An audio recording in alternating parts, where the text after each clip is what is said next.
Hey there, Monkeys here. Wanted to show off my latest project. We're working on a guardian farm. Now it's pretty convenient. Just turns out that with the 1.8 update, we got an ocean monument not too far from our base. We're established in that mountain over there. And just you can see the ocean monument's just offshore here. Now I've done a lot of pre-work already before this video has been recorded. Quite a long time, but was able to go into the ocean monument, clear out all the other guardians, which is a really important first step if you want to be able to do anything. Pretty tough to do anything with mining fatigue 3 on. Went in, cleared those guys out, cleared out a bunch of the guardians, and then started drying the temple out from the inside. Turned lucky enough to get one sponge room in there. And then part 2, which took an incredible amount of time, was clearing out all the water above the monument. Now this is really important if you want to do a farm, because all of the water space from the base up, for the entire volume of the farm, just above these lights here, those are all spawnable spaces for the guardians. So if you want to farm them, you probably don't want them swimming and spawning outside the farm. So just to give you some insight here, the idea is to create a farm inside the monument and keep it as intact as possible. So I've started some work here, but still have a long ways to go. Like I said, the drying out is done. So I've been hollowing out the inside here. And I'm going to turn this area into about probably a 3 high spawning spaces with two wide cells full of water flowing down towards the bottom of the floor. Design is somewhat of my own, but very much inspired by the ZipCrowd farm, the OP farm design that they posted. I've also seen, of course, Zoomovoid's amazing Guardfall project, but really the aesthetics of it is inspired by XP Crafted and his really cool ocean monument base. We're not going to be building a base inside here. Just going to turn as much of this ground floor as possible into a guardian farm. So we'll see how that turns out. Start building some of these cells and show you the collection mechanism underneath. All right, so I managed to finish one section. So this is going to be a repeated pattern. So basically, we've got a two wide cell here. With walls on either side. We're going to use glass for all the central walls. The 2 wide setup allows the mobs to get pushed. As long as they're along a wall, they'll get pushed downwards. And then the water ends. It's held up by these signs down here. So yeah, they'll spawn in here. It took a little bit of time to figure out what I wanted this to look like. Tried window panes, but ended up liking the glass blocks better. Still got to figure out lighting, because this turned out to be a lot darker than I expected. And then you'll see when we come down here, even darker still. So they're going to fall down through here, drop into this series of water drops. This whole area is eventually going to be opened up wide, and then they'll fall down into this central 4 wide trench. Definitely a lot of lighting needed up here. So you can see we've already got one guardian that came down here since the last time I cleared them out. Spawning at a decent rate. We'll get rid of this guy. So right now they're just temporarily trapped against this wall, but the idea would be to this water flow will come right to the edge of this prismarine brick block, and then we'll dig out a 2 wide shaft leading all the way down here. I have to move my ladder somewhere else. And yeah, they'll get dropped down here. Unfortunately, this drop, we're down at bedrock level. The drop's not high enough to remove their health completely, so I'll put a lava blade up near the top, and that'll help finish them off. And then down here we'll have some item sorting, and then a system to send the items back up to our AFK spot, which will end up being just above the temple. So you can bask in the sun, and all the while, prismarine shards and crystals will be collecting. And then, of course, all of this stuff's gonna get cleaned up too. You can see a bunch of guardians already coming down in the time that we've been filming this, and yeah, their large task at hand is unfortunately they've discovered a huge series of caverns under here. So I've lit up quite a bit of it already, but I'm going to finish lighting the rest of it up in order to get the best spawn rates possible in the water. Yeah, the caverns were soaking up all the spawns. I had to clear out tons of zombies and creepers and skeletons before recording. Alright, just quick progress update here. Finished moving the ladder. It looks like we're heading down to the lava, but not quite. Finished off the shaft that leads down to the collection area. Ended up making it 4 wide instead of 2 wide. What was happening before is there was a 1 wide lip around here, and yeah, they would just kind of hop back and forth from one side to the other. You can see one right there. Yeah, so now it's a 4 wide section. Got 2 lava dispensers on either side, so we can turn that off if we ever need to do maintenance.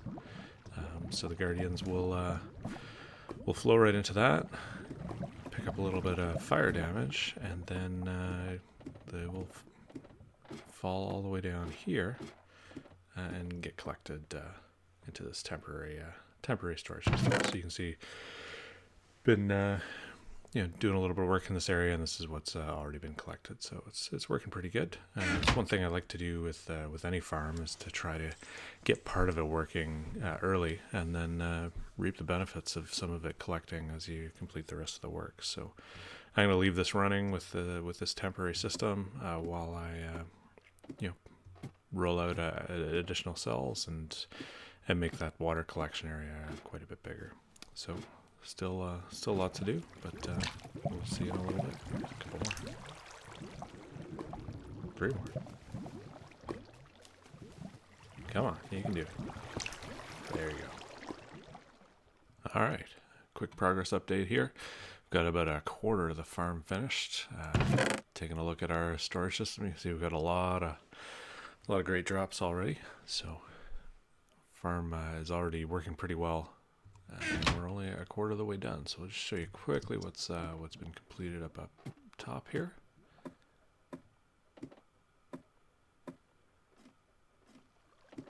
So if we head up to the base level of the monument, you can see I've rolled out that first cell that we looked at out on the far right there, and then I rolled that out. Same pattern to all the other ones. You can see a few guardians dropping down there.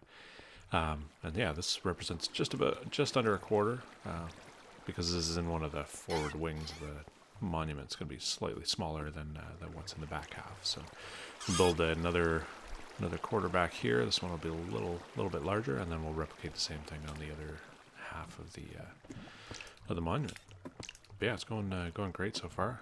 Still a fair amount of work to do, but really nothing really compares in terms of work as to drawing out the whole temple area in the first place. So I'll catch up with you in a few minutes.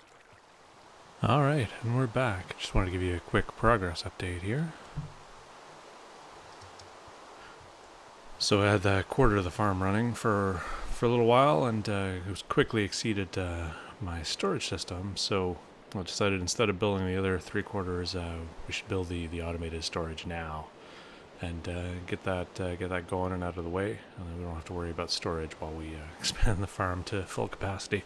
So you can see here, this is the top room in the ocean monument, and you can see I've got 4 glass pillars built in here, and these use the glass item elevator trick. Actually, it doesn't even have to be glass. You can use it with any material, but I think it looks pretty cool to see all the items floating up. So we've got prismarine shards coming up in this one here.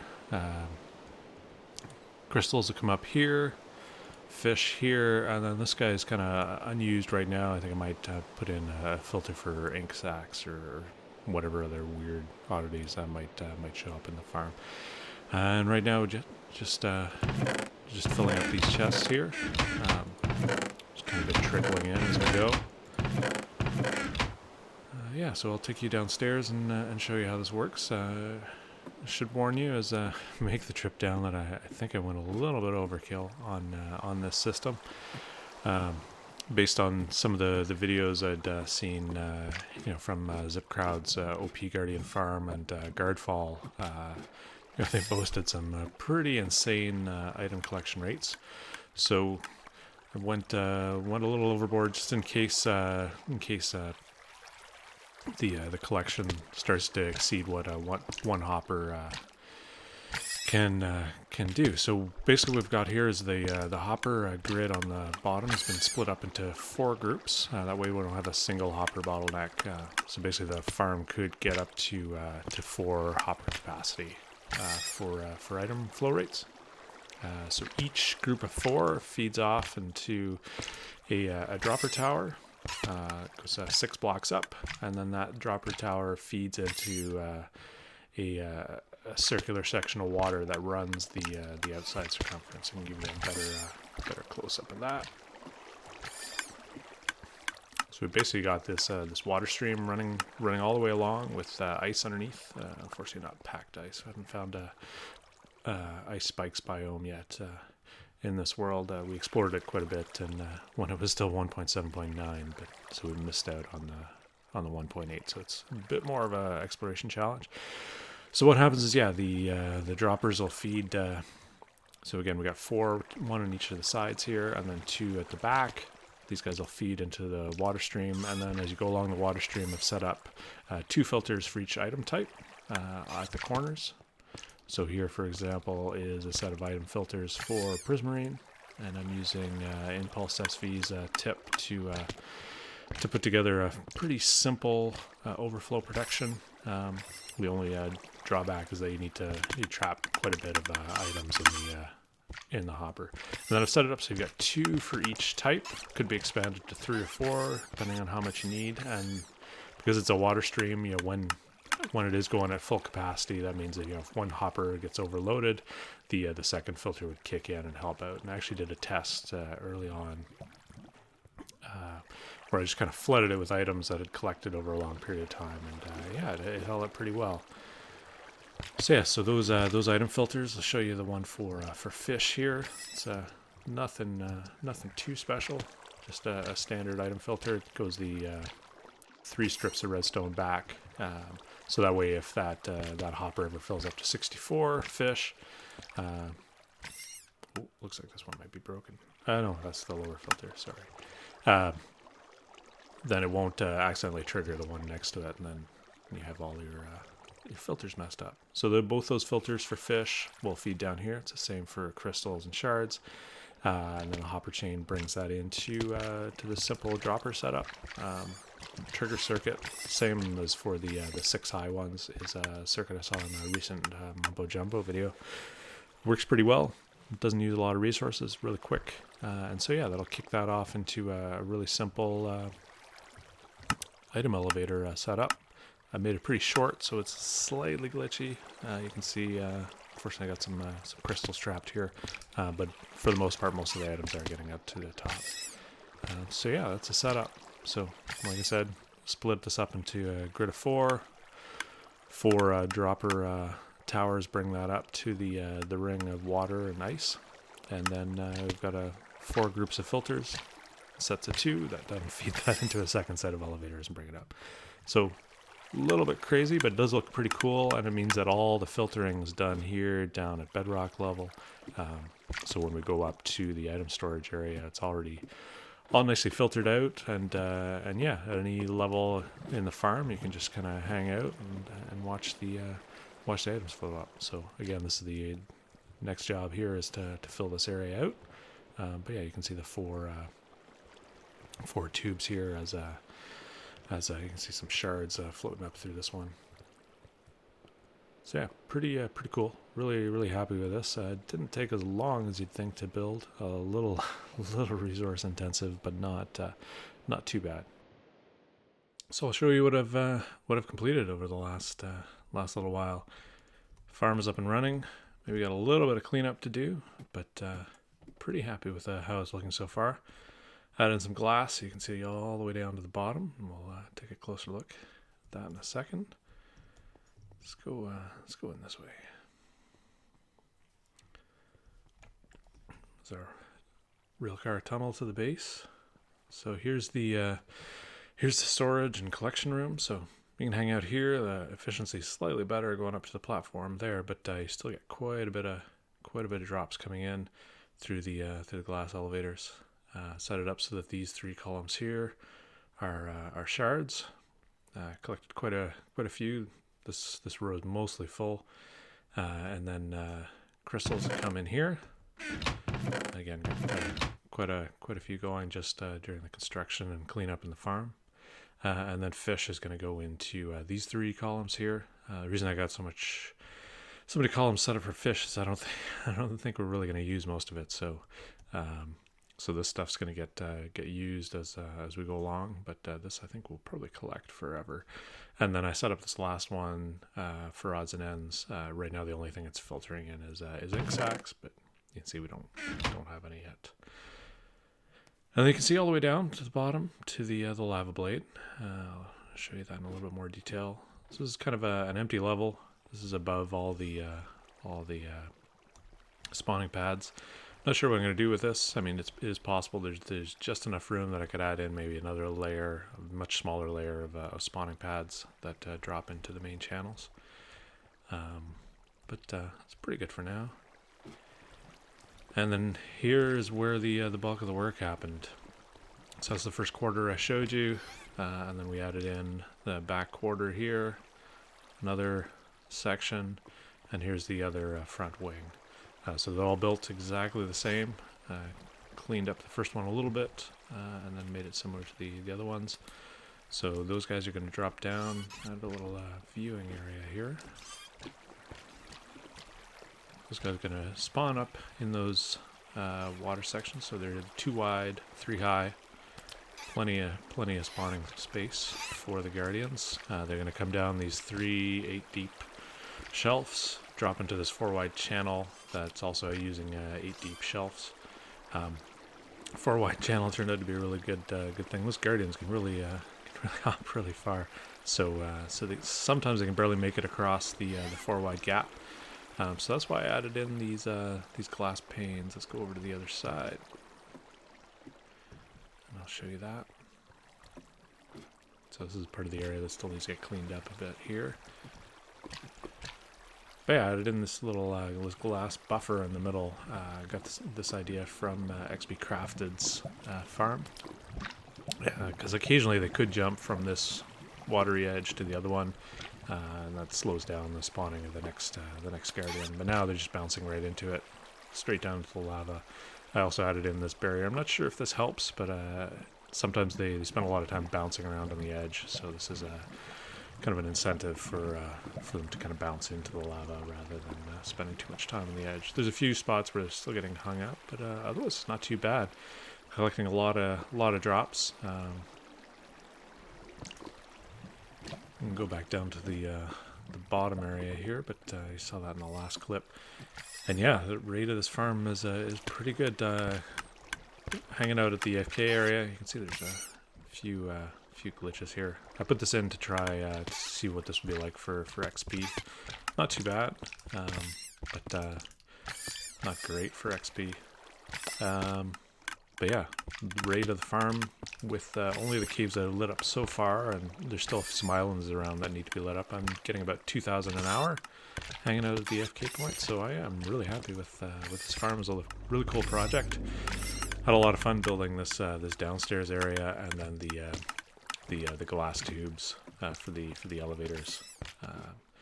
Learned a little bit with that collection area down at the bottom, and yeah, I had a chance to play around some new materials. So yeah, we should have a ton of prismarine blocks now to play with on the server, and really what I wanted with these sea lanterns. So now we have a very excellent supply of those. Anyways, thanks for watching.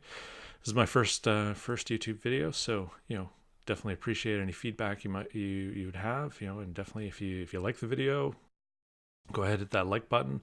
Obviously, first video, I won't be offended if you're not ready to subscribe yet. But if you do, hey, that'd be great. Anyways, thanks for watching.